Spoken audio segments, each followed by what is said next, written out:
रही है। भारतीय जनता पार्टी वो दल है जिन्होंने कभी भारत का झंडा नहीं अपनाया।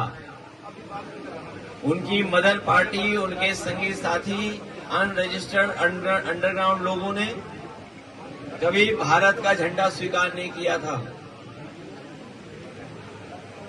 पहली बार जब भारतीय जनता पार्टी का गठन हुआ उस समय जयप्रकाश जी को अपने मंच में स्थान दिया था। कभी भी इन्होंने समाजवादी सिद्धांत को अपनाया नहीं। ये गैर बराबरी हर स्तर पर चाहते हैं लोग अनपढ़ रहें, पढ़े लिखे न हो, रूढ़िवादी रहें, प्रोग्रेसिव न हो, नकारात्मक इनकी सोच रही है। और जब ये सपा बसपा से चुनाव हार गए उसके बाद बाबा साहब भीमराव अम्बेडकर जी को याद करने लगे। तो ना ये समाजवादी हैं, ना ही संविधान को मानने वाले लोग हैं ये, और ना ही देश हित में फैसले लेते हैं। देश हित में फैसले लेते तो दुनिया में हमारे तमाम देश मित्र होते। आज सभी देशों को इन्होंने दूर कर दिया है भारत से। भारत की अपनी पहचान थी कि भारत के मित्र ज्यादा थे। आज भारत का कोई मित्र नहीं बचा। और जिस तरह से कारोबार हो रहा है, अपनी शर्तों पे नहीं दूसरों की शर्त पे कारोबार कर रहे हैं।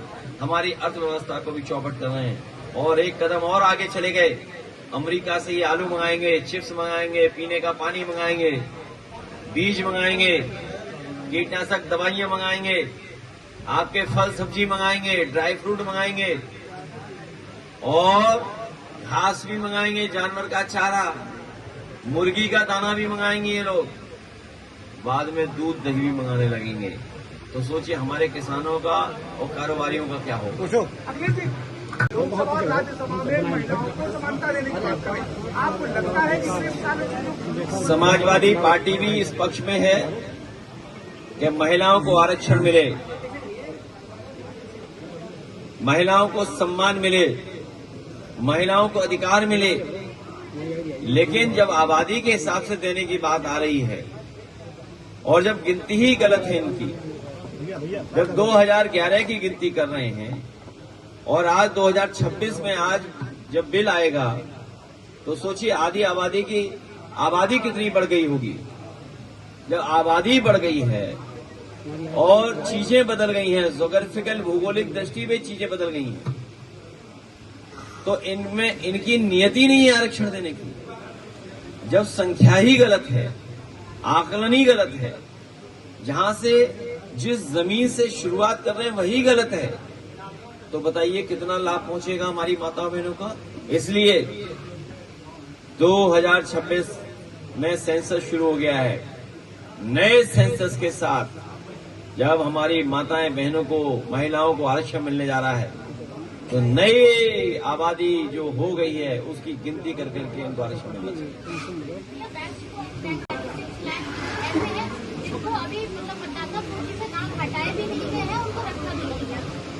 ये भारतीय जनता पार्टी जब जनता से हार जाती है तब इलेक्शन कमीशन से मिलकर के साजिश और षड्यंत्र करते हैं। इसीलिए एसआईआर नहीं था, एनआरसी था। एसआईआर कम, एनआरसी ज्यादा, वोट जोड़ने की एक्सरसाइज कम, वोट तोड़ने की एक्सरसाइज ज्यादा। इसलिए इनकी साजिश षड्यंत्र कामयाब नहीं होगी। बंगाल में फोर्स भी लगा दी, अधिकारी भी पोस्ट कर दिए, उसके बावजूद भी बंगाल की जनता आदरणीय ममता दीदी को जिता रही है ऐतिहासिक वोटिंग से। असम में चुनाव है और चुनावी वादे में जो है सिलेंडर 2 सिलेंडर देने की बात कही जा रही है बीजेपी की तरफ से।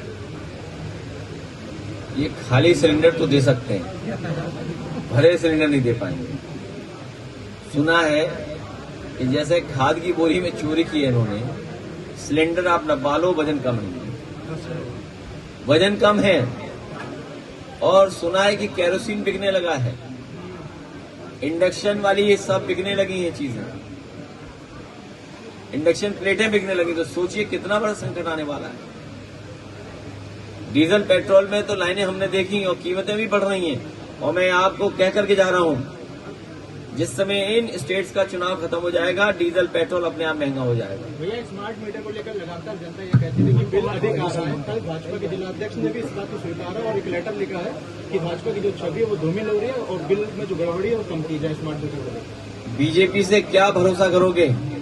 जिन्होंने मीटर लगाया वही खिलाफ बोल रहे हैं, जिन्होंने मीटर लगवाया वही खिलाफ बोल रहे हैं। तो आप समझिए कितनी बड़े घोटाला है इसके अंदर, जब भाजपा खुद ही स्वीकार कर रही है इसमें घोटाला है। ये प्रीपेड तो है ही, प्रीपेड पीड़ित भी लोग हैं, इससे प्रीपेड पीड़ित लोग हैं। सब एकजुट हो जाइए। लगता है भाजपा के जिलाध्यक्ष को भी तकलीफ है स्मार्ट मीटर से, लेटर लिखा भी है, वो भी पीड़ित है लगता है। 5 राज्यों में चुनाव है, क्या 5 में हारने जा रही है भारतीय जनता पार्टी। पंचायत चुनाव ये टालने के लिए हो गया, पंचायत चुनाव टल जाएगा। हम लोगों को 2027 के चुनाव की तैयारी रखनी है और कन्नौज में 3 सीटें जीतनी हैं। सभी सीटें समाजवादी पार्टी जीत करके जा रही है यहाँ से। सबसे पहले हमारे पुराने समाजवादी नेता बहुत ही शुरुआती दौर के, जिस समय समाजवादी पार्टी का या समाजवादी पार्टी से पहले नेताजी का जो दल रहा, उस समय से ये परिवार समाजवादी पार्टी के साथ जुड़ा रहा और प्यार से इनको कल्लू भाई बोलते हैं। नाम तो इनका दूसरा है, लेकिन नाम हम सब जो इनका प्रिय और लोकप्रिय नाम कल्लू भाई से ही जानते हैं। आज उनके परिवार के लोगों ने एक नया काम शुरू किया है, उसके लिए मैं उन्हें बधाई देता हूं, शुभकामनाएं देता हूं। जहां कारोबार बदल रहा है और कारोबार करने का तरीका बदल रहा है और एक ऐसे स्थान पर उन्होंने शोरूम बनाया है, मैं उनके दामाद जो इस शोरूम को चलाएंगे, वो मालिक हैं हमारे हाजी रियाज खान साहब और बहुत इनके परिवार के साथी यहाँ पे सभी हैं। हमारी पार्टी के सभी साथी यहाँ पर हैं, संगठन के हमारे पदाधिकारी सभी नेता यहाँ पर हैं, बाएं दाएं, और कुछ लोगों को और जगह भी मिलेगी बेसमेंट में। मैं इन्हें शुभकामनाएं देना चाहता हूं कि नई गाड़ी लोग लेकर के निकलेंगे और नियमों का पालन कर करके गाड़ी चलाएंगे। निसान गाड़ी हमारे बाजार में तो बहुत पुराना इनका कारोबार रहा है, लेकिन इधर मैं देख रहा हूं जब से निसान पेट्रोल हमने ली है तब से निसान का भी प्रचार होने लगा और एक गाड़ी कहीं और है और यूपी में हम लोगों के पास गाड़ी है और अब तो शोरूम आ गया है। जो गाड़ी यहां से निकलेगी वो 7 लाख रुपए की है।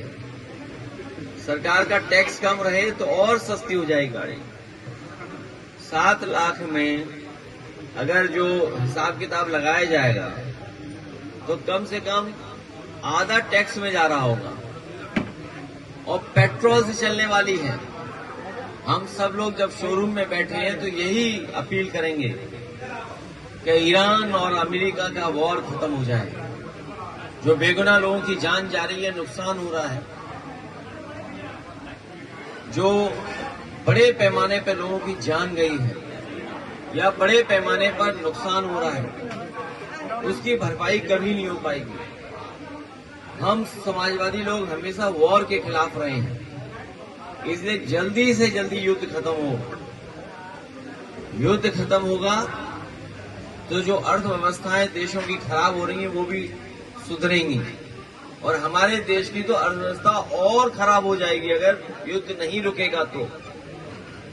अभी तो कुछ दिन पहले लाइन में खड़े होकर के डीजल पेट्रोल हम लोग ले रहे थे।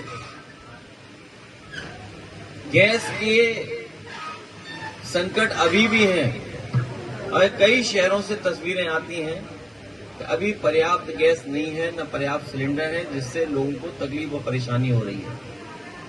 तो इसलिए युद्ध खत्म हो, जिससे हम लोगों की अर्थव्यवस्था की गाड़ी जनपदों में ओलावृष्टि की हुई है, फसलें चौपट हो गई, क्या करना? अभी जब मैं रास्ते में आया तो किसान भाई खड़े मिले मुझे। उन्होंने कहा कि कई बीघा हमारी फसल का नुकसान हुआ है, सरकार भरपाई करे। सरकार की जिम्मेदारी बनती है कि अगर गरीब का नुकसान हो तो वो अपने खजाने का पैसा उन तक पहुंचाए। आलू का निर्धारित मूल्य तय नहीं कर पाई, आलू से किसान परेशान था, अब गेहूं से परेशान हो गया है। जिस समय भारतीय जनता पार्टी हटेगी तभी आलू के किसानों को, काश्तकारों को और कारोबारियों को लाभ पहुंचेगा। बीजेपी रहेगी तो आलू पैदा करने वाले किसान हमेशा धोखा खाएंगे। बीजेपी रहेगी तो किसान दुखी रहेगा। बीजेपी हटेगी तो रोजगार मिलेगा। बीजेपी हटेगी तो हमारा लोकतंत्र बचेगा। हम सब लोग लोकतंत्र के पक्षधर लोग हैं। वो एक तंत्र चाहते हैं, हम लोग संविधान पे चलना चाहते हैं, वो मन विधान से चलना चाहते हैं। वो संविधान के भक्षक लोग हैं, हम सब लोग संविधान के रक्षक लोग हैं। संविधान हमें न्याय दिलाता है, संविधान हमें हक दिलाता है। उस हक और न्याय के लिए हम लोग काम करते रहेंगे। ये कन्नौज में सड़कें बनी, सड़कें जो 15 से 20 दिन में ही टूट गई हैं। समाजवादी सरकार बनी थी, उसके बाद जो जो सड़कें बनी हैं वो मजबूत दिखाई दे रही हैं। ये जो सड़क आप देख रहे हो तिरवा, इंदरगढ़, नादेमो, सौरिक होते हुए, एक जमाने में कई लोगों ने यहाँ पर धरना प्रदर्शन किया। अनिल पाल बैठे हैं और हमारे पुराने नेता बैठे हैं, ये जानते होंगे, नरेंद्र सिंह जी, और ये बेटे हैं श्री कृष्ण यादव जी के, ये जानते होंगे। पाल साहब ने भूख हड़ताल की थी, तब थोड़े बहुत गड्ढे भरे गए थे। और समाजवादी सरकार जब बनी तो न केवल सड़क बनाई बल्कि चौड़ी सड़क बनाई। ये वही समाजवादियों की देन है। और एक्सप्रेसवे, आसपास के गांवों में सड़कें, बिजली का इंतजाम, एम्बुलेंस का इंतजाम, पुलिस की गाड़ी का इंतजाम समाजवादियों ने किया। बीजेपी सब बर्बाद कर रही है। आपके द्वारा इसलिए बर्बादी से बचना है तो बीजेपी हटाओ। भैया आपके द्वारा एक्सप्रेसवे बनाए, गड्ढे दिखाई दे रहे हैं, गड्ढे तक सरकार नहीं कर पाती। बीजेपी को विनाश पसंद है, बीजेपी को गड्ढे पसंद है, बीजेपी को सब बुरी चीजें पसंद है। अब बताइए, डीजल, पेट्रोल, लाल वाला सिलेंडर कितना महंगा हो गया। और अगर आप नब्बा लोगे सिलेंडर गैस वाला तो वो उसमें वजन कम पाओगे। जैसे इन्होंने खाद की बोरी में चोरी की है, वही एलपीजी के गैस के सिलेंडर की चोरी कर रहे हैं इसमें गैस। अब तो 10 किलो सिलेंडर। एलपीजी का मतलब हो गया लापता गैस, लिक्विड पेट्रोलियम गैस नहीं, लापता गैस। ईरान अमेरिका का वार और चला तो हमारा किसान बर्बाद हो जाएगा। खाद की किल्लत आएगी, अगली फसल के लिए खाद नहीं होगी, कीटनाशक दवाई नहीं होंगी, बीज नहीं होंगे। तो ये लड़ाई करा करके संकट भी पैदा किया है। ये कन्नौज में ग्राम पंचायत सौरिक देहात में ग्राम पंचायत चुनाव के जो वोट होने थे उनके बोर्ड बहुत सारे कट गए हैं। ऐसे जिले में मुझे जानकारी मिली है, सौरिक के हमारे कार्यकर्ताओं ने बताया, और खासकर समाजवादी पार्टी के कार्यकर्ताओं ने बताया कि उनका वोट, और खासकर मुस्लिम वोटर का वोट काट दिया गया है। मुझे याद है लखनऊ से आपको पता होगा खबर हमने चलाई थी, और उस नंदलाल को हमने किया था, वो खबर आपने लखनऊ वाली चलाई, और उससे पहले एक नंदलाल हम लोगों ने ढूंढे थे जिनके भारतीय जनता पार्टी ने नकली दस्तखत किए थे।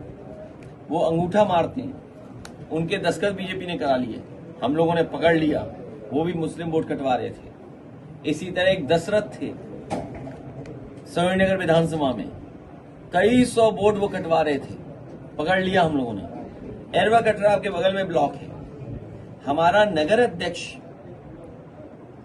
सक्सेना, उसके फर्जी दस्तखत करके एक लियाकत मुसलमान है, उनका वोट कटवा दिया, पकड़े गए, वोट जुड़ गया। तो ये भारतीय जनता पार्टी के लोग खाद में से खाद चोरी कर रहे हैं। अब गैस भी चोरी हो जा रही है। वोट भी चोरी कर रहे थे। अब तो भैया कन्नौज लेकिन हमारे सभी मतदाता और आम जनता जागरूक है। इनकी चालबाजी, इनकी होशियारी, इनकी साजिश, इन षड्यंत्र को समझ गई है, मुकाबला करेंगे। भैया अब तो कन्नौज के कई परेशान है। कन्नौज जनपद में बहुत जो है भ्रष्ट बिजली विभाग के अधिकारी बैठे हुए हैं जो उपभोक्ता जेल में डाका डाल रहे हैं। प्रीपेड पीड़ित लोग हैं, ये मीटर से जो पीड़ित हैं, ये प्रीपेड पीड़ित लोग हैं। इन सब पीड़ितों के साथ समाजवादी लोग हैं। भारतीय जनता पार्टी नए नए तरीके लगाती है जनता को लूटने के लिए। ये मीटर के माध्यम से लूट रहे हैं। पहले लूटा इन्होंने नैनो यूरिया के माध्यम से। नैनो यूरिया से कोई फर्क नहीं पड़ रहा, न कोई पैदावार बढ़ रही, लेकिन हर किसान से नैनो यूरिया खरीदवा दी। आप पता करिए, किसानों को खरीदना पड़ गया नैनो यूरिया, लेकिन कोई लाभ नहीं हुआ उससे। ये आपकी जब सरकार बनी तो युवाओं के लिए क्या नया? युवाओं को सम्मान, रोजगार, नौकरी। बिजली के लिए लोग पूछते हैं कि भैया अगर सरकार भैया की बनेगी तो बिजली कितनी मिल पाएगी? अभी बगल में ही गांव है, बहुत दूर नहीं है, भिखारीपुर बात क्या है, सॉरी पकनपुरा है, और उसके बगैर याद आया था मुझे। हाँ, इन्हें याद होगा कि पूर्व में रहे राष्ट्रपति कलाम साहब को हम लोग लेके आए थे, और याद है कि वहां पर फ्री बिजली का उद्घाटन किया था फकीरेपुर में, और सभी घरों को फ्री बिजली, बल्ब भी बंटवाए थे, और ट्यूबवेल भी चल रहे थे, और चक्की भी चल गई थी। जैसे ही समाजवादी सरकार गई, सब व्यवस्था चौपट कर दी उन्होंने। करना इन्हें ये चाहिए था कि अगर एक गांव में या 2 मजरों में हमने किया है तो ये और गांवों में बढ़ाते, इंद्रगढ़ में ले आते, या अगर अगले गांव में व्यवस्था बनाते, लेकिन उस व्यवस्था को चौपट कर दिया उन्होंने। भैया विधानसभा चुनाव के लिए किस तरह तैयारी चाहिए? भविष्य में जो व्यवस्था हम लोगों ने लागू की थी प्रधान जी के गांव में, समाजवादी पेंशन जो बढ़कर के मिलेगी, शिक्षा की व्यवस्था, स्वास्थ्य के लिए एम्बुलेंस, और अभी तो एम्बुलेंस बीमार होने पे मिलती थी।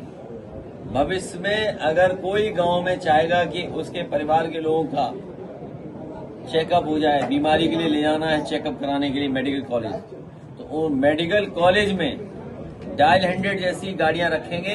फोन करोगे, गाड़ी आएगी, आपको लेके जाएगी, चेकिंग कराएगी और वापस घर छोड़ देगी। छिबरा मुंह में 100 सैया अस्पताल, वहाँ पर रोज खामियां होती हैं, वहाँ पर रोज जो है मंत्री, डीएम, विधायक जी पहुँचते हैं, लेकिन बावजूद कोई व्यवस्था जीवित ही रहती है। ज्यादा बातें इधर की मत करो, बीजेपी हटाओ। इतनी बुराई करोगे उससे कोई फायदा नहीं मिलने वाला है।